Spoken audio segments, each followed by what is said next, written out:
thank Vid for doing this with me. Hey everybody, it's Laura from Laura's World again, coming to you from Bethlehem. So I had asked my friend Vid if he would do me the honors of sitting down and having a little talk.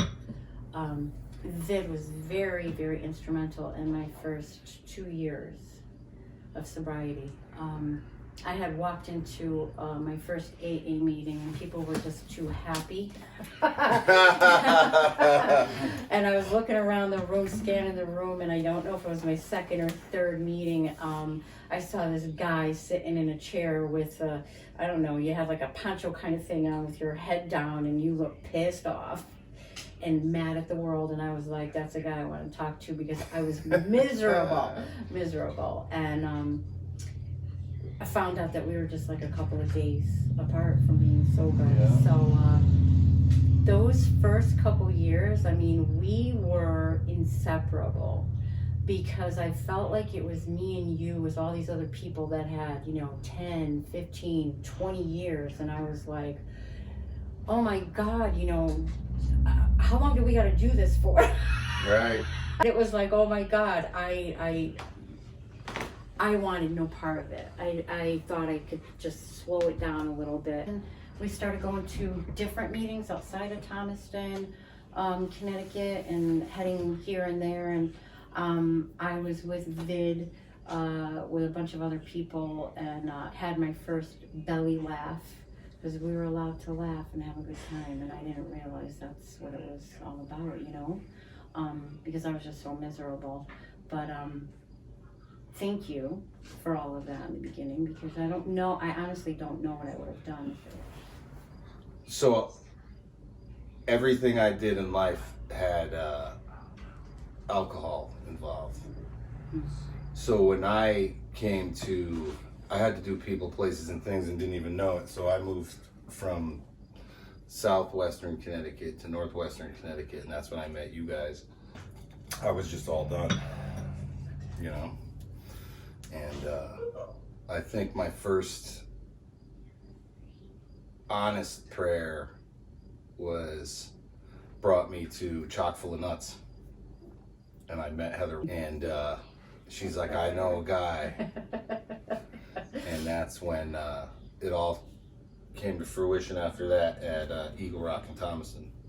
Yeah, that's where I met you. And everything I have for the past 11 years is totally and solely only to do with AA and higher power with AA. I mean, for real. Yeah, and family, everybody I wish I knew then that would be because I've been clouded for 4 years.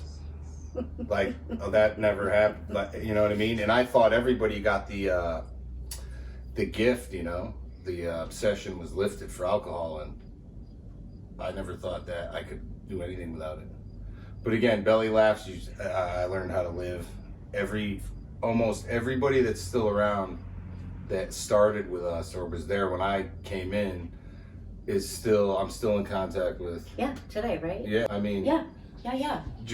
It was just a magic time and awesome. And everything I've acquired and everything that's happened to me, including my career, is all AA related. I mean.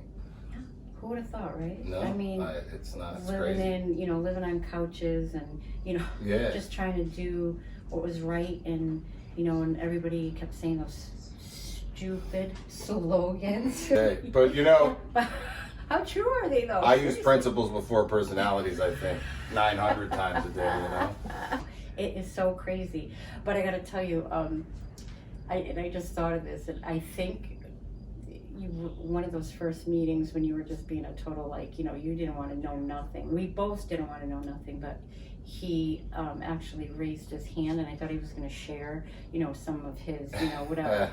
And he read this deep, dark poem. It's funny. Disease. Yeah. And I was like, it was like, holy crap. Now that's what I'm talking about, because it was so dark and so deep. That's what did it for me. Yeah.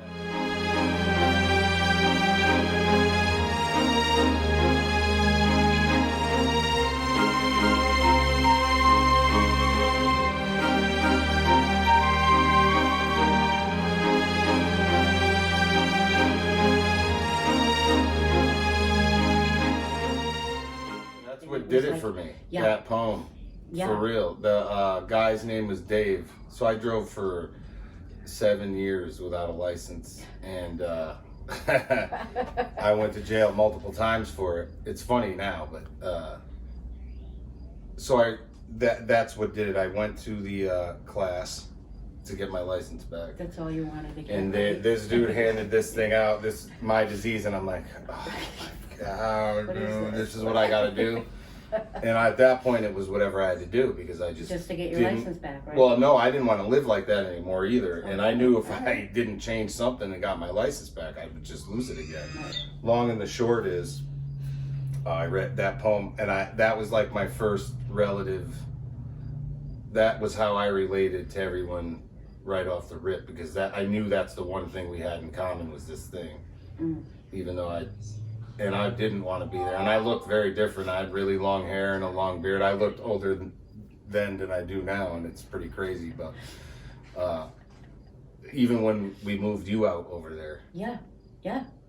Again, if I knew then, that would have been, it's funny that I would have taken more pictures is all, Yeah, I know. Well, we were just all so serious here, because it was such a serious thing. And it is a very serious thing. But we took ourselves too seriously, because we always did. How many times did you move? 4 times in 1 year. Yeah, and then I had the pleasure of meeting your brother, hilarious, another one that was so angry at the world and turned out to be one of the funniest guys that I ever talked to. And he still does all the youth, everything. He's like the minister of youth. Like who would have thought? But exactly. I did this. One of the episodes was my son Nicholas, and we were laughing so much because we weren't laughing in the beginning. Nothing was funny, and everything was, it was the end of the world, and I was saying how I was trying to put my program onto him, because it was working so well for me. Right. And you were great, and you were doing well, and Heather and Don and all these people. And I was saying that I even picked out a sponsor. You, I moved him in with you. Save the world by the weekend, Yeah. And you were like, all right, I'll do it. What did we know, right? What did we know? I don't think it even mattered. Yeah. It mattered that we had the right people around us. I moved him in lock, stock, and barrel. Yeah. You're going to stay awesome. with Vin, and you're going to do what he's doing because he's staying sober, And that's like right back to that whole everyone was family thing. I mean, it really was. Yeah. And I got to say this again. I thought everybody got what we got out of this. And it's very not true. Right. What was working for us, and why doesn't everybody get it? We're doing good, so come on, But it worked, and I wonder if other people. Why was he, relapsing? And I'm like, he's not doing something right, but damn it, he was doing everything I asked him to do. He was going to all of our meetings. He was staying with you, and that's when you start to learn that, just like we all come in differently, we all have different stories with a very common thread. Everybody does their program differently, and it's not that it's right or wrong. It's right or wrong for them, or me, or him, or you. I'm very careful what I say to people now about AA, and because you used to be like, this is the way you gotta do it. Well, that's how it was shown to me. Really, I mean, But I know I would say something. I'm like, man, oh man, we come out of a meeting, and you were like, I hate you, but I love you, and I'll see you tomorrow. Yeah. Because, I would tell you, stop horrible it. stuff. Stop shoving it down their throat. If they want it, they'll ask for it, kind of a thing. But we live and learn, right? It's not still the same. 10 years later, 11 years later, we're still learning, and That's it. Remain teachable. I gotta say, there's so many things that I may write a book myself. There's so many things that if they just didn't happen the way they happened, it wouldn't. There you go. That's what we talked about. That. Yeah, and it still does. Even today, if it didn't happen the way it happens, it doesn't. And now, if something goes wrong, you're not like, it's the end of the world. They're like, how do we continue to because make it again, happen? We get that thing in our head that this is the way it's supposed to go. Sure. It's not. We just, it's life, and life happens, and that's what I had to learn, is to let life happen and not think of it as a disaster. I call it force football. If anything I do, if I have to force the football, I'm not doing it because I know that I'm not supposed to be doing it. Push You know, too hard. it's Yeah. true. Let it flow. Like Yeah. even in the band thing, we joke around all the time about that, because if we're doing a tune or something and it's just not happening, it's over, because It's just not happening. you're just wasting time if it's not. And if you're open to it or whatever, it's so fluently, it'll just happen for you. If you're in the right spot, doing the next right I thing. just remember you, going from this to that to the other thing and trying, as hard as you could, throw enough shit up against the wall, something's gonna stick. And Jesus, man, I come into this beautiful house and you've got a career. Yep. You've got a 4-acre home that is heaven on earth. It is. It's really, Beautiful and again, kids. everything I'll say acquired is all it all stemmed from AA.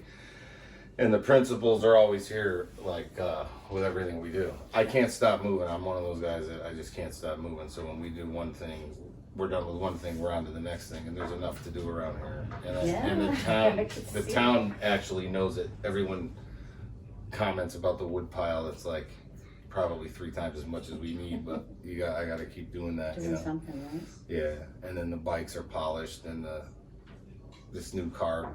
Jazz. I bought a new car. I mean, I was satisfied with junk cars my whole life. You have a license and registration. I know. I have a CDL. You're an adult. Yeah, it's crazy. My daughter went to private school. That's a big deal for me because I never liked school, and she really likes going. The thing changed that, but it's amazing to be able to do that. The things we can do today, huh? And relationships. I mean.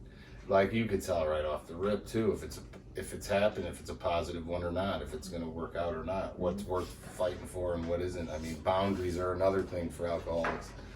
Like I never had boundaries. I'd go anywhere with anybody and do anything, and that just doesn't fly anymore. Now I'm so quick to be like, nah, I'm all set with that, or I want to be involved with that real bad. But again, if I got to force football to get involved with it, I won't. I'll just let it roll. Where before I would have. Yeah, and impose your will. Yep. No, can't do it. Yeah. Can't do That's it. awesome. I gotta throw a disclaimer in here for my niece. My niece has been instrumental. She is not an alcoholic and saw me at my worst. She's 10 years younger than I am, and she's in our band now. Tell me about your band a little bit. We went through a few guys to get where we are now. And some of them were active, and the music was great, and I really still would play it if it wasn't a problem, but it is, and it sucks that that's just one thing it just wasn't working out because of all that, so we had to keep moving on and evolving. And my niece just asked me, can I sing a song with you? Like she didn't want to be in the band or anything. She just was like, can I sing a song with you? And I'm like, yeah, absolutely. And then we went and figured out what song she was going to sing with us. And we were like, wow, let's try another one. And she was like, all right, and then you're really like, wow. And then she comes over with her kids. Mine's 7, hers are 6 and 8. So it's 6, 7, and 8. So it's awesome. And again, beyond your wildest dreams, they say that constantly. And I'm like, like Jimmy would say, this much cocaine was beyond my wildest dreams, you know what I mean? That's what it was. But the long and the short of it really is that the kids are really what made it happen. So she comes down, they go in the pool, whatever, we're able to do stuff. But my point is that she's just phenomenal, And my dad, Aaron was my dad's favorite besides me. And I'm his firstborn son, and I wish I understood that before he died. Like I wish, I don't want to say wish, but he passed away not too long ago. 2 years ago. He's still up I got a shrine for him in my bedroom, and I was gonna put him in the water. For some reason, I just can't get rid of him. I know he's here. Don't get me wrong, and I know he's instrumental. My ancestors are a big thing to me because of my higher power, and my dad is definitely instrumental with all of this, and I know he's the reason Aaron and I have this relationship now, and we're doing great. I got the studio going, so we're doing well, and the accomplishments just keep happening all the time. And I haven't seen you in so long. Yes. I'm loving hearing all of this. I enjoyed it, and I hope everybody else did enjoy it too. And it's not the last time we're going to see him, because we're going to come and see him play. Yeah, pick a room. Sometime. Yeah, play and sometime. pick a show, and we'll do it. Thank you so much, guys. Always remember, trust your journey.